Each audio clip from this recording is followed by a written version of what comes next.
Good afternoon. How's everybody doing today? Good. Has everybody looked at the forecast? Might want to get out there and enjoy that 50-degree weather while it lasts. You got about another day and a half and it is over. Not to be the spoiler up here, but getting ready to deploy our snow removal team this weekend or maybe even Friday. So I'll talk more about that later in my part. First off, it's good to see everybody. I'm Damon Buskell. I'm the executive director here in case there's someone out there I haven't met. All the faces look familiar, but anyway, it's good to see everybody. We've got a lot to go over on our last meeting of the year. So we're going to kick it right off and start off with Sam, some clean jokes, and an update on dining services.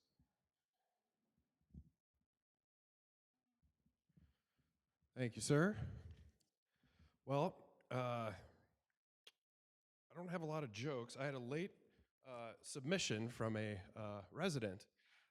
So I was looking for Thanksgiving jokes, and boy, there's some real stinkers. So this one is not. So this was a submission. A jalapeno got a job in a restaurant working in the fast-paced kitchen, but he quit after a short time because he couldn't take the heat. So thank you.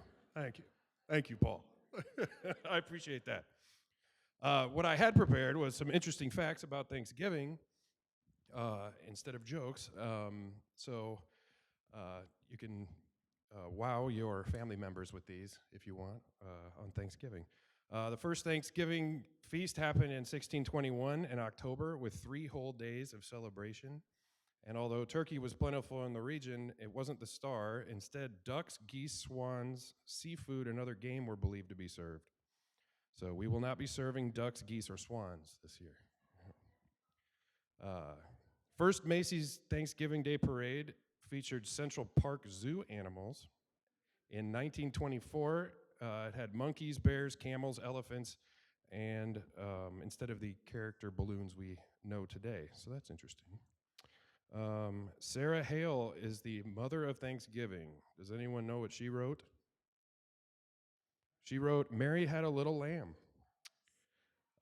So she's called the mother of Thanksgiving because she wrote a letter to President Abraham Lincoln in 1863 calling for Thanksgiving as a national holiday. And it was only then that it was changed to a November date to coincide with the Pilgrims landing at Plymouth Rock. And she hoped that it would heal the nation from the trauma of the Civil War. So there you go. Jingle Bells was a Thanksgiving song. It was originally written One Horse Open Sleigh by composer James Pierpont. Intended to be a Thanksgiving Day song, but it became so popular around December 25 in 1859 that the title was changed to Jingle Bells. And finally, turkey's tryptophan does not make you tired. I'm sure you've heard that the amino acid tryptophan is in turkeys is what's to blame for your feeling tired, but it's actually because after you've had a big meal, your body goes into a shutdown mode promoting sleep called postprandial fatigue. So there you go. It isn't the turkey's fault. Speaking of Thanksgiving, if you signed up with a party of 5 or more, you'll most likely be in the auditorium, and there'll be a little card on the table with your name or whatever name you signed up with. So we'll have a bunch of tables in here set up for that. There's I think there's now over 100 extra people signed up this year, so it'll be busy. So we'll need the whole auditorium. December has a lot going on. Let's see, there's Christmas will run pretty much the same way as Thanksgiving, and believe it or not, soon we'll have information about Christmas coming out. So you'll be able to sign up for Christmas soon. Let's see. There's a couple schedule changes. The pub will be closed Wednesday and Thursday, the 17th and 18th, for the Wesley Life Board annual holiday dinner. But to make up for this, we'll be open Tuesday and Saturday that week. So it'll be the same number of days, but just different days. Let's see. We have a new sous chef, Audra Coelty. She comes from us from the Portermill at the Des Moines Airport, the Fletcher and Ankeny, the Embassy Club West, Legends, Cabaret, and a few others. She graduated from the Iowa Culinary Institute in Ankeny and went to Urbandale High School. She works Tuesday through Saturday, so she isn't here today, but please welcome her when you see her. She is making a conscientious effort to get out and about and meet everybody. So, and then finally, the big employee holiday party, resident employee holiday celebration will include a bunch of Guthrie County meats that we'll be featuring, so please stop by and taste it and let us know what you think. And I think that's it for me. Yes, ma'am.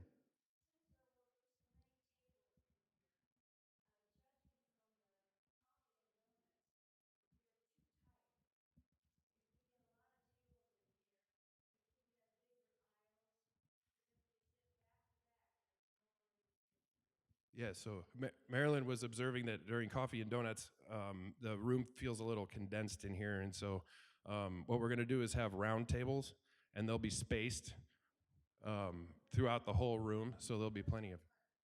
Yep. Yes, they'll be different than that. Yes.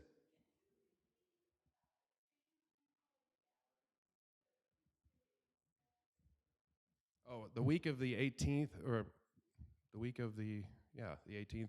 So the 17th and 18th, the pub will be closed, but we're going to open it the 16th and the Saturday. So Tuesday, Friday, Saturday instead of Wednesday, Thursday, Friday. Any other questions? All right, thank you, everybody.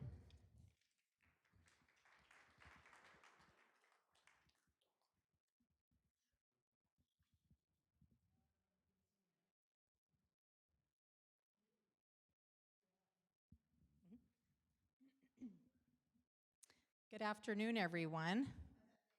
Hi. Have a little update with census here. I'm proud to announce that it's still very busy within Wesleyan Gray, and Jeannie and I are constantly giving tours, and there's not as much availability as there has been in the past. So new residents in the last month are Ellery and Marcia Duke. They're actually moving in today in the Bolton. So when you do see them around, be sure to welcome them. And then open apartments. We only have one unit open in the Grand. It's a 1-bedroom, 1-bath. And then in the Bolton, we have a 1-bedroom, 1-bath, and a 1 3-bedroom, 2-bath unit. And I do have interest on that one as well. And then Sargent will soon be full. So there'll be an announcement of that person moving in later this month. And then in Central, we only have one independent living only unit. It's a 1-bedroom, 1-bath. I'm actually working with somebody that lives out of state. And so she's coming into town here pretty soon to tour it. So hopefully that one will move.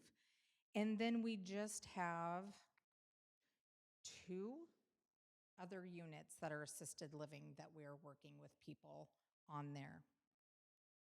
So, any questions for me? A lot happening. Thank you to those that do open their home to let me show your unit. It's really important this time when there's very little to show. So I really do appreciate those that are willing to do that. So thank you so much. All right. Jeannie's up next. She's bringing the holiday cheer.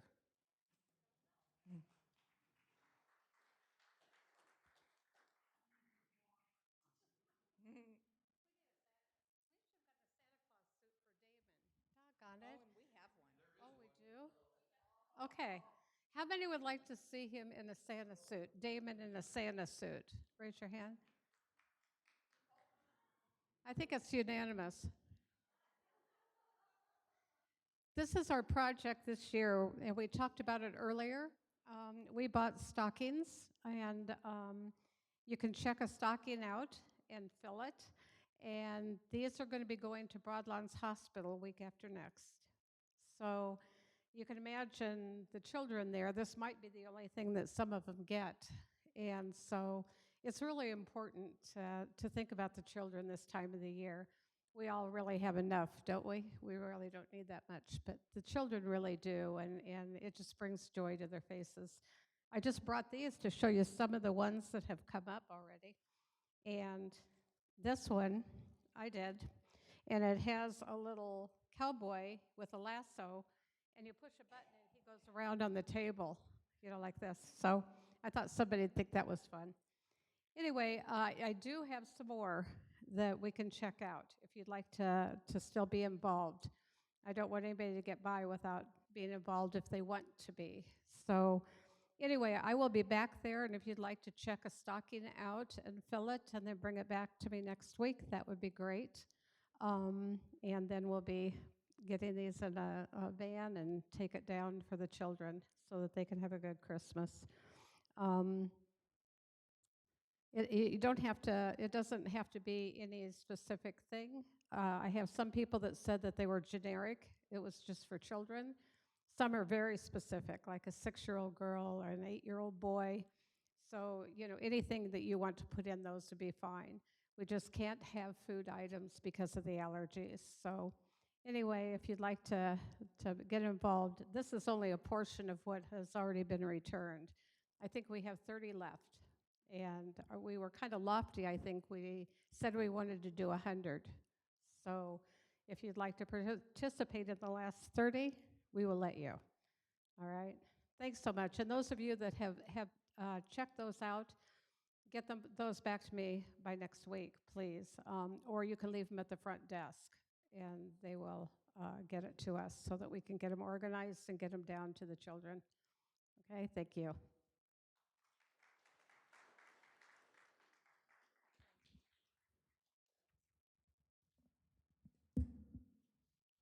Good afternoon, everyone. My name is Ryan Amundsen. I'm the Director of Wellbeing here. I think I've met everybody in here, but just in case, I want to start off with an update on the pool. I know many of you are pool users and have seen that it's been shut down today. This is all kind of starting from a temperature issue we had last week that over the weekend, we're still not sure why it happened, but essentially our entire pool system shut down for the day on Sunday evening. So this morning, Sanel and I have been working to get the pool back up and running. It is, in fact, running now. We had a technician come in and look, and everything is running just fine now. But they will be coming back later in the week just to make sure everything's still going smoothly. So I know one of the questions was going to be, when will it reopen? As soon as we're done with this meeting, I'm going to go down, make sure all the chemicals are running the way that they're supposed to be, and if everything looks okay, we will reopen this afternoon. So as early as 4 o'clock, the pool will be back up and running. So that being said, it takes a long time to reheat that body of water. So if you decide to go do a cannonball at 4 o'clock, it might still be cold, okay? So as of 2:30, everything was looking pretty good, and I'm going to recheck it again after this meeting. So the pool should be reopened again shortly. The next thing I wanted to touch on, especially with the holiday season coming up, we do still have reservations available for the bed and breakfast. I was chatting with Heidi about that, and she said there is more openings around the holiday season than we normally have. And she thinks some of that is as a result of we had somebody book a few rooms and then have to cancel. So we had some come open recently, so if you're interested in having families stay here over the holidays, just reach out to Heidi. She'll be able to pull up that whole calendar and get you booked, okay? Any questions about the reservations? Okay. The next thing, Sam kind of alluded to this, but we have our resident and team member holiday party on December 11th here in the auditorium. Most of you that have been here a while have been a part of this event, and it's really fun. We have residents, team members come together and just celebrate the holiday season and celebrate the team members and all the work that they've done throughout the year. It is from 2 to 4 in here. We'll have food, we'll have some music, and just a fun time to hang out and celebrate all things Wesley on that day. Yes, Lou?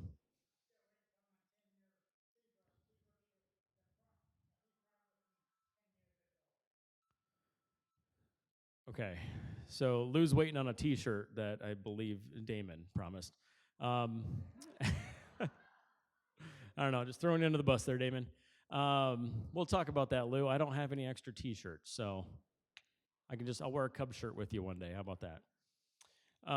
So, in regards to that holiday party, that is going to kick off something we're doing a little bit different this year. The culture club that we have here for team members is kind of branching out, and we are doing team member and resident events together, and we're calling this the 14 Days of Holidays, and it will kick off on December 11th with that holiday party. And then after that, for the next 14 days, we're going to have various fun activities throughout campus, different times of day for residents and team members to all participate in.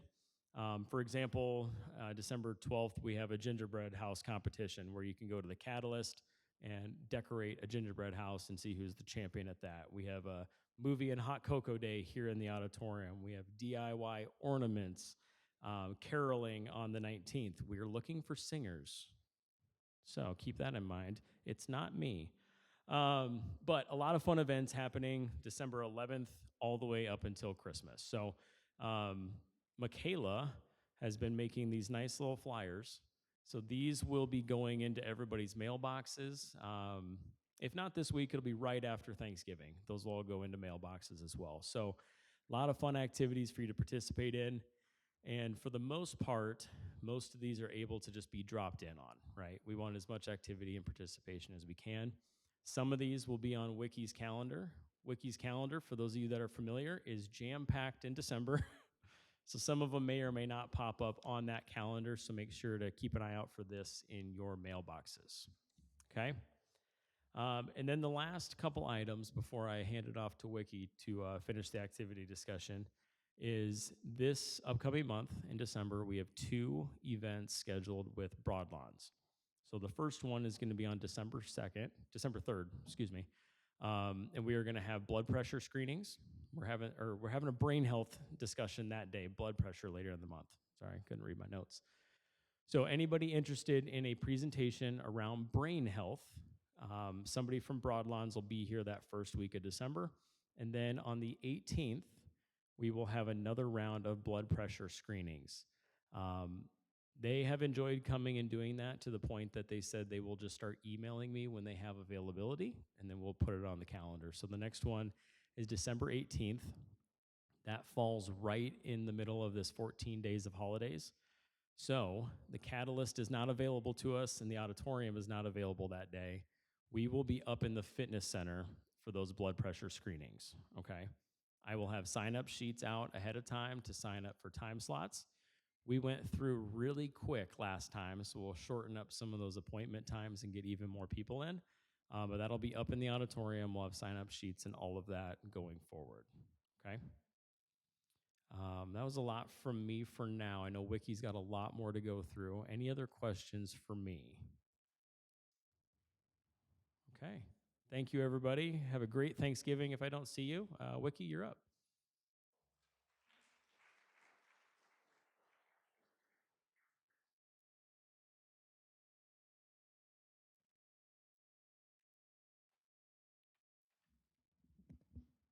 I'll try to keep this short. It is a big month, as you can hear from Ryan and Sam's description of all that's going on. 2 things that are changing. Price Choppers this week and again on December 24th and 31st has moved to Thursday. Because of the holidays, we are giving everybody the opportunity to shop before the holiday rather than after the fact. So the shuttles will run at the same times they usually do, 8:30, 9, and 9:30. But please just remember they have moved to Thursday as opposed to Friday, and that includes this week. So I wanted you to know that. Also, sorry, did somebody say? Huh? Excuse me. No, Wednesday this week, this month. That's it's Wednesdays, not Thursdays. You're right. It's Wednesdays. So it's Wednesdays, not Fridays. And that gives the driver 2 Fridays off after the holiday. So that's, thank you for reminding me of that. We have only 3 people that have signed up to show their apartments during the holidays. I had asked at the last update if people would be willing to open their homes with their holiday decorations for our residents to tour. I need probably 2 more to make this a viable function, and the reason being I don't want everybody arriving at these 3 apartments all at once. It would just be a bit overwhelming. So if any other folks are willing to open their apartments up just one day during December, please let me know after this today, and that way I can add it to the calendar. Um, we have a special Vespers service, thanks to Jim and Lynn. They're going to do a Christmas Eve worship service for us.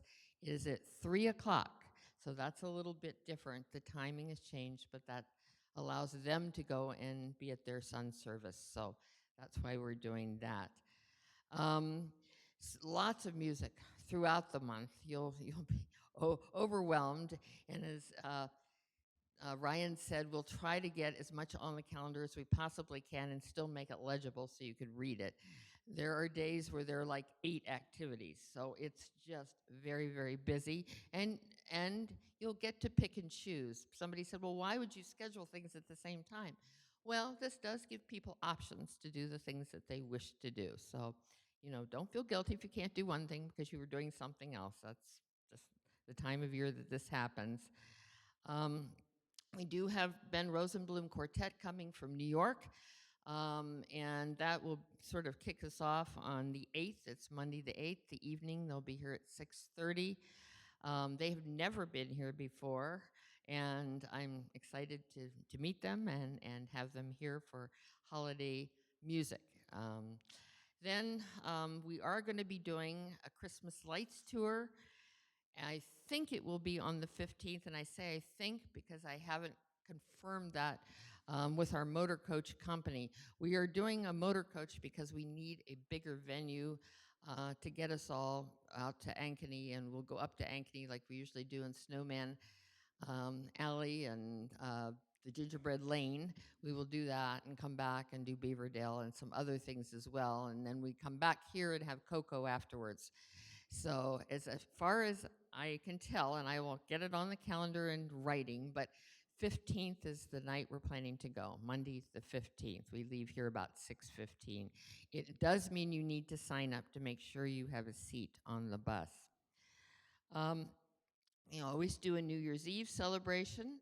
For those of you, we'll do a cocktail party, early party from 4 to 5. The music is Vintage Cafe. Jane Toddy, Ed Kelly, they'll be here to play for us and sing. And Sam always does a wonderful job with all the hot hors d'oeuvres, and we will have some champagne as well to serve. So please put that on your list and don't plan a huge dinner that night because you will be eating well in here. And again, that is from 4 to 5 o'clock. Just keep watching your calendars and let me know if you have any questions because it's very, very busy. Anybody got anything? Okay, good. Yes.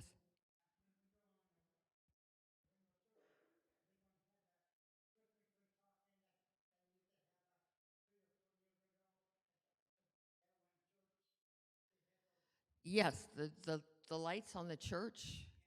Yeah, they did that last year, but we couldn't get the music on. They timed the music to the lights, and for some reason, we couldn't pick that up last year, but we still do that. It's the Church of the Open Bible. We do that. Yes, Muriel.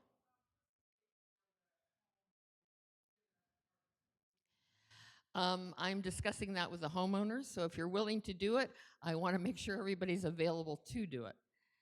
So that was part of that as well. We need to set a date that works for everyone concerned. Good question, Muriel.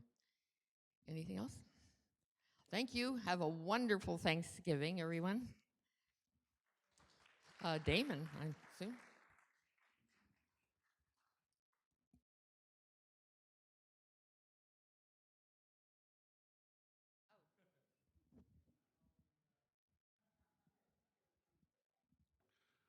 Thank you, Wiki. Okay, I'll jump right into it. Got a lot of things to go over today. First off, as everybody knows, our Windows project in the Grand is complete. The TMJ team has checked in, just asking how everything's going with your new windows. So in the grand, if you have any questions about your windows or any issues or whatever, please let me know. And if that were to happen, TMJ would get somebody out here ASAP to take a look for you. We do still have a few minor things to wrap up yet around the windows with blinds and just a few unique things in some of the rooms that our in-house team can handle. So almost done there, but I want to stress, and again, TMJ stressed this too to the residents of the grant. Thank you for your understanding and cooperation.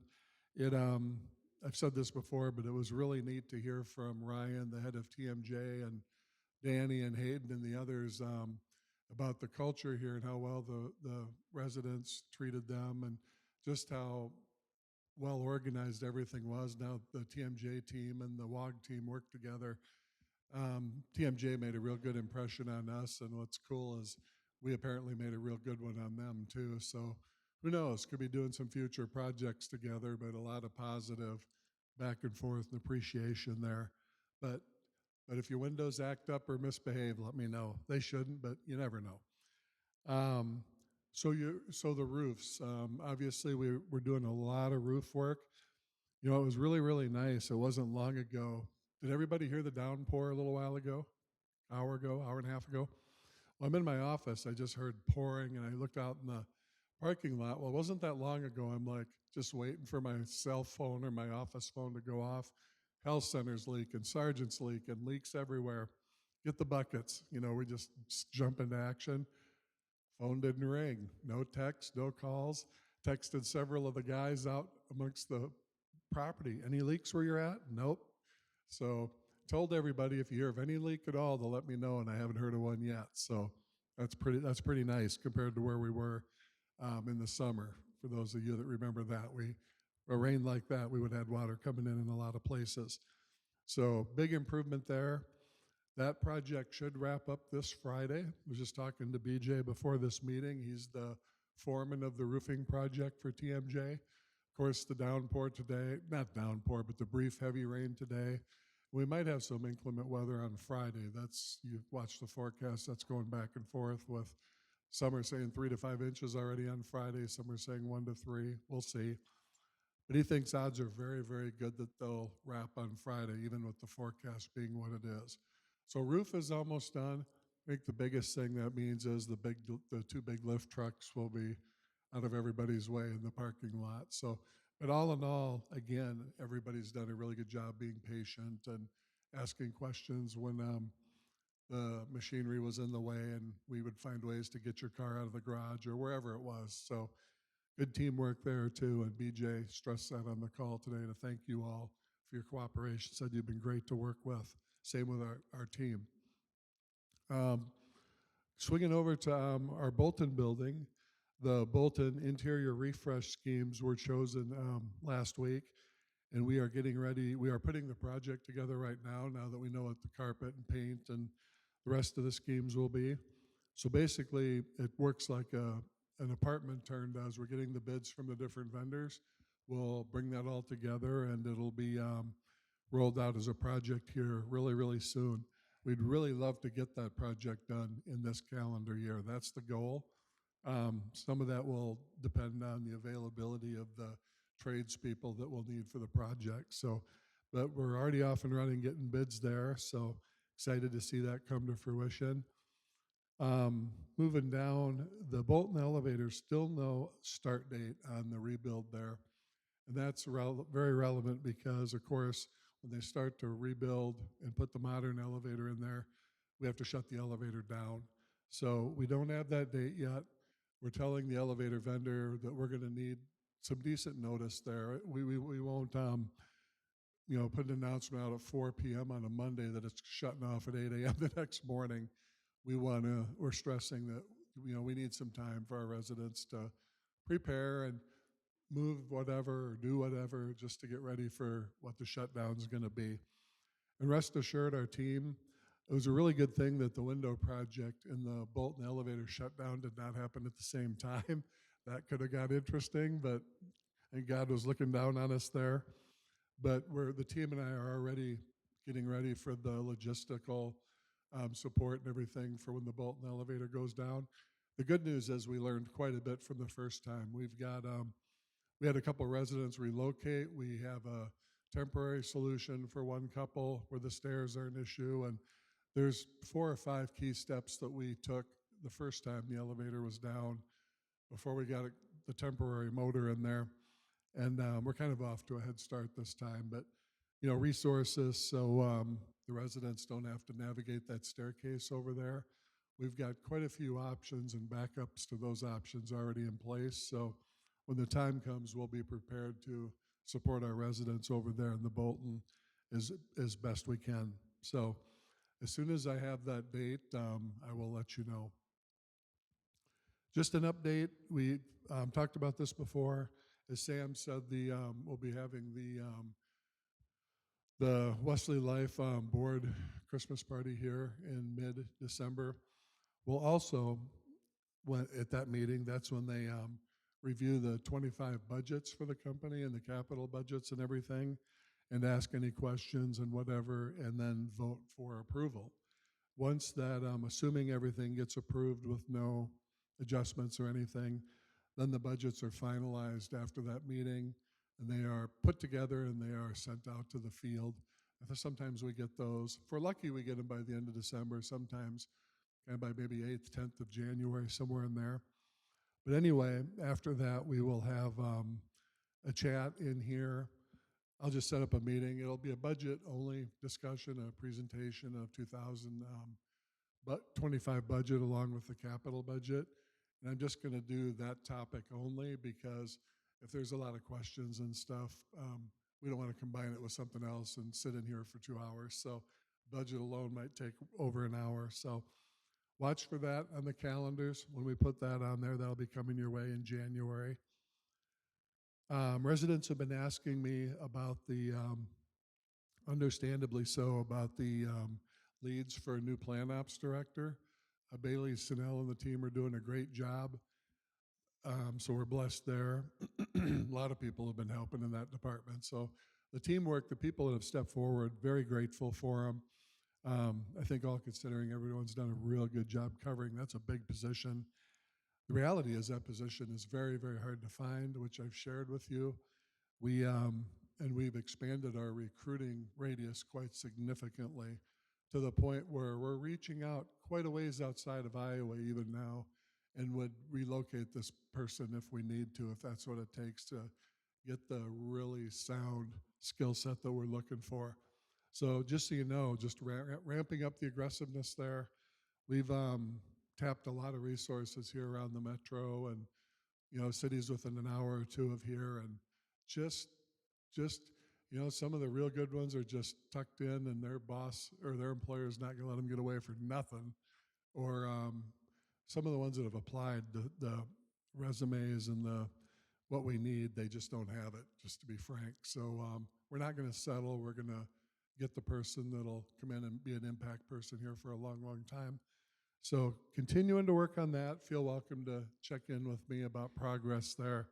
But that's a big position that we really want to get filled. And if you know anybody, send them my way. I'd love to talk to them. With the weather changing and everything, as I said in my welcoming comments, the forecasts are starting to get a little wonky for the weekend. Some are calling for up to 6 inches plus. Some are calling 1 to 3. We just don't know. But anyway, the snow is coming, and that means ice and snow removal and being very, very well prepared so we don't have any injuries here. We will be using Iowa Outdoor again this year for our snow removal partner. And, a couple of things, getting some questions this week with the snow coming in. I was here yesterday for a while, and a few residents asked yesterday too about just how the snow process works and everything. And what we do with our snow agreements is what we call kind of a zero tolerance snow removal. So is when the Iowa Outdoor, the trigger for them to come out, a lot of places it's at least an inch or 2. For us, it's a half an inch. The snow cannot reach a half an inch on the ground here before we need them out here and doing their thing.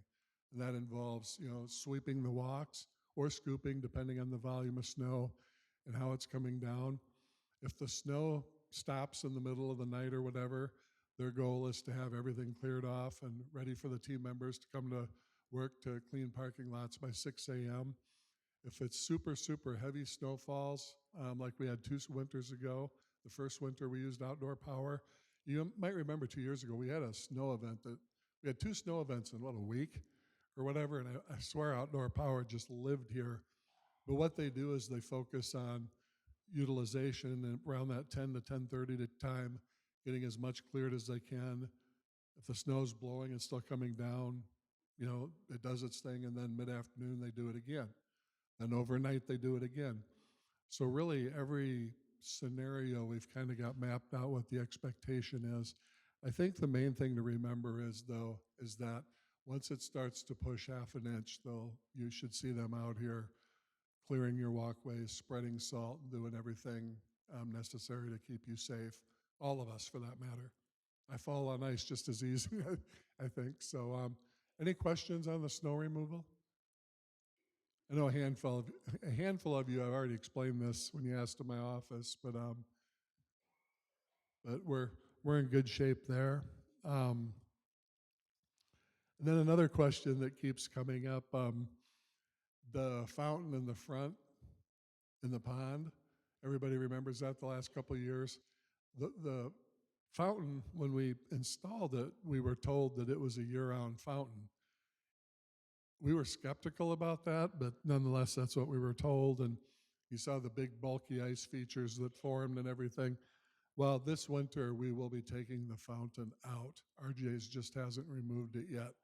So just FYI, we just think that'll be better for the lifespan of the fountain and everything. So you won't if you were entertained by that big hulking iceberg out there, you won't have it this year. Just be a frozen pond. So I've been asked about that quite a bit. I had a couple of family members ask me that yesterday, which really surprised me. So a lot going on. Another thing, also in either December or January, probably, I was looking at my calendar today in mid-December, and I'm going to talk to the directors tomorrow. We've got some survey data to review with the residents. We have some company survey data. Well, the day we had the rolls in here, the LeMay Day, that probably ring everybody's memory there. But we've got that survey data back and they're reviewing it and everything. I'm going to set up some discussions for that too. So that most likely, looking at the calendar, the December calendars, because of the events, there's corporate events, there's you're doing year end for the fiscal year and all the events these guys have been talking about. It's kind of tough to get things on the calendar, but that one we really want to get done in December, just so it's not too far removed from everybody's minds. So watch for that. And with that, I am open for any questions you may have. Oh, geez. Oh, God. Yes, sir.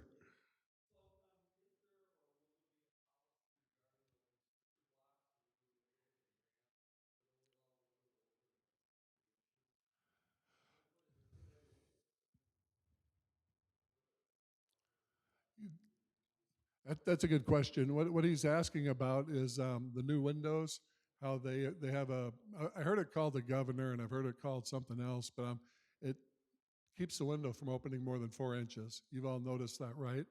So when I checked on that, because right when the project started, I was getting asked, oh, what if I kind of, knock that out of there, and so I checked on it, and what I was told was, it's a pretty serious issue. Pella can't sell those windows without that in there. TMJ can install those without them in there, and we can't hire TMJ to install them with them in there. So it's a pretty serious issue. So basically, I was told, you don't want to go there, pal. Don't mess with them. And I was like, okay. So yeah, that's the rules of Iowa, I guess. So good question, though. Yeah, Paul.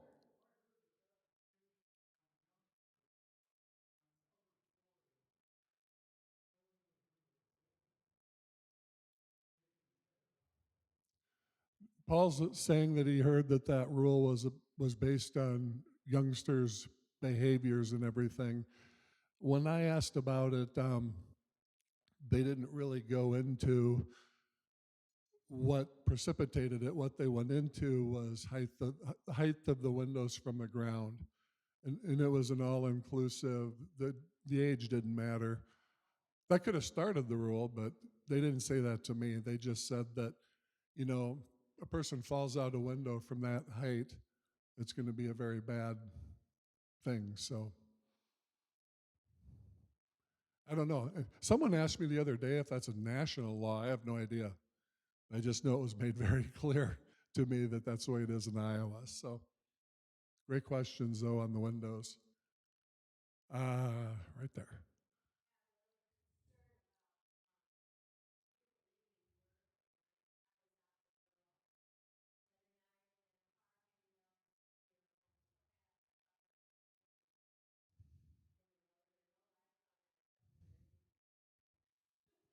Mhm.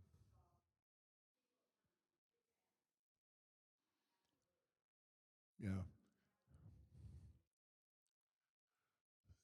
Yeah, and she's talking about an old issue we brought up here before about certain people, unfortunately, ruin it for everybody by not respecting the speed limits of our driveways out here, our parking lots, and everything. And you know, equipment or not, you know, I mean, if a person's going the speed they should, they're not going to run into that equipment. They just not even close.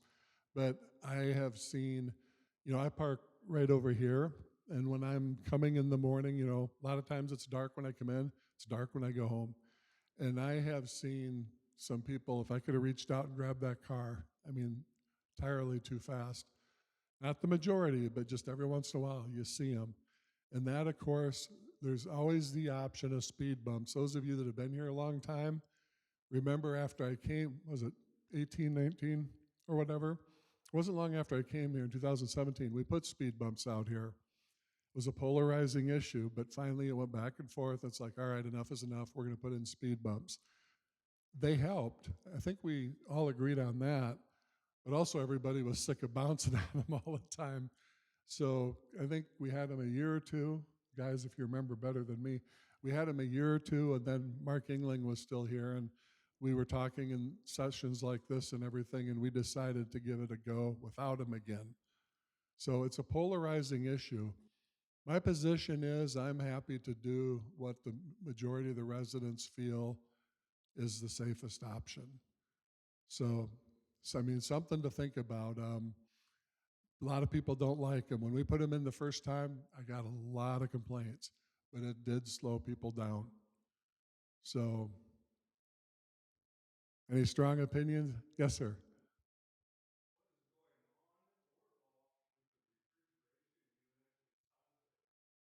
Well, before we get to that, let's finish what we're talking about. Any comments about the speed bumps today?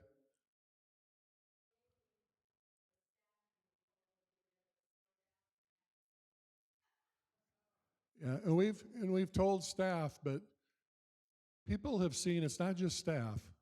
It's staff.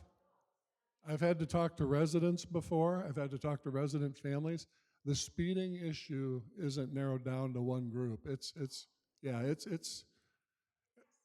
kind of comes from every corner, and it's a minority. I think a lot of people do a good job, but if you know, the reality is, if we don't have the speed bumps, it only takes a few people to up the risk. And you know, yes.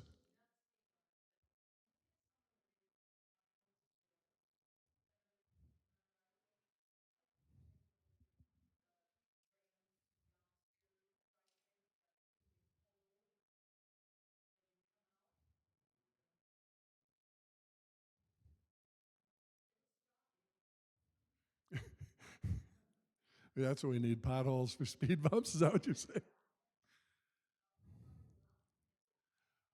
She's talking about potholes. You're by the over by the Grand. Right, right.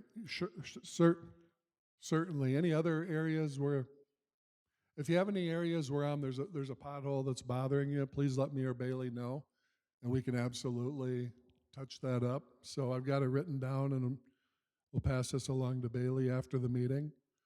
Okay, now go ahead. What was your question back there?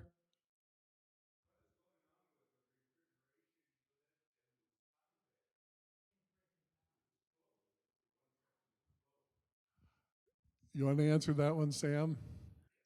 That's kind of a supply line issue, but So what I was told is that there's a 16-week lead time for the compressor that went out in it. So there's a patch fix that's supposed to happen. Bailey's supposed to tell me if it's going to happen this week or not, but I haven't gotten confirmation on when the patch will be in.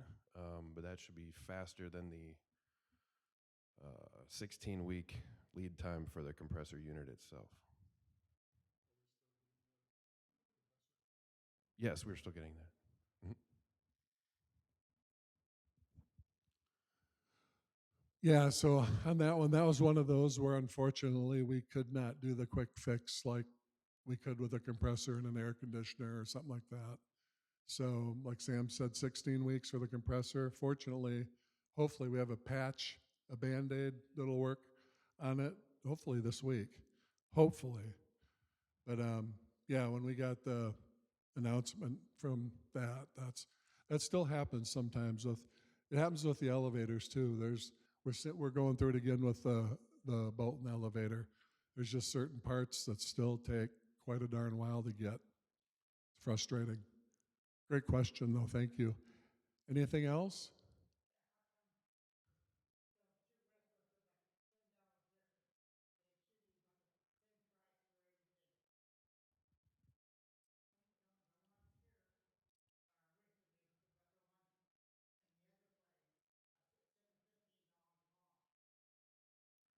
Sorry, Lou. I'm not. Is that something we can talk about afterwards? You're talking about the pricing of. We'll talk afterwards. Okay. All right. Any more questions? Okay. If there's no more questions, I want to make sure to wish everybody a happy Thanksgiving. I know the leadership team and all the team members here are very grateful that we get to come here to work and do our best to serve you every day, and you're a wonderful group of people to work with. Not going to say these jobs are easy, but I can promise you they're very self-fulfilling, and you're a great group. So thank you for being you, and have a great holiday, and we will see you soon. Thank you.